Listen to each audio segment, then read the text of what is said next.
এক ব্যক্তি ৩৫ বছর ধরে ইবাদত করেছিলেন, কিন্তু তারপরেও তার তওবা কবুল হয়নি। হযরত মুসা সফরে বেরিয়েছিলেন। হঠাৎ তার চোখ পড়ল এক ব্যক্তির উপর, যে একা বসে কাঁদছিল। ঠিক সেই মুহূর্তে একটি পাখি এলো, যার ঠোঁটে আঙ্গুর ছিল। পাখিটি লোকটির সামনে আঙ্গুরগুলো রেখে উড়ে গেল। হযরত মুসা তার কাছে গিয়ে জিজ্ঞাসা করলেন, তুমি কে এবং কাঁদছো কেন? লোকটি দীর্ঘ শ্বাস ফেলে বলল, হে মুসা, আমিও একজন গুরুতর পাপী। আমি আমার জীবনে অসংখ্য গুনাহের কাজ করেছি।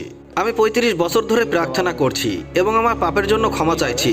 আপনি দয়া করে আল্লাহর কাছে জিজ্ঞাসা করুন যে আমার তওবা কবুল হয়েছে কিনা। হযরত মুসা আল্লাহকে সেই লোকটি সম্পর্কে জিজ্ঞাসা করলেন। আল্লাহ তাআলা বললেন, হে মুসা, এই ব্যক্তি নিজেই তার অনুতাপের মধ্যে অহংকারী। সে কখনো নিজে ছাড়া অন্য কারো পরোয়া করেনি, এমনকি সেই পাখিটিরও, যে তাকে প্রতিদিন ফল এনে দিত।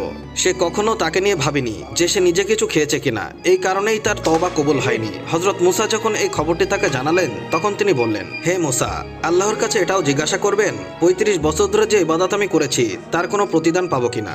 আল্লাহ তাআলা বললেন, তাকে বলো যে তাকে একটি মাত্র প্রার্থনা করার অধিকার দেওয়া হয়েছে, কিন্তু সে ক্ষমা ছাড়া অন্য যে কোনো কিছু চাইতে পারে। হযরত মুসা লোকটিকে এই কথাটি বললেন। সে কিছুক্ষণ ভাবলো এবং তারপর বলল, হে মুসা, আপনার প্রভুকে বলুন আমাকে যেন এত বড় করে দেয় যখন আমি জাহান্নামে যাব, যাতে এত জায়গা দখল করতে পারি যেন অন্য কারোর জন্য আর জায়গা না থাকে। এই কথা শুনে হযরত মুসা মুস্কি হেসে জিজ্ঞাসা করলেন, হে আল্লাহ, আমি তাকে কি উত্তর দেব?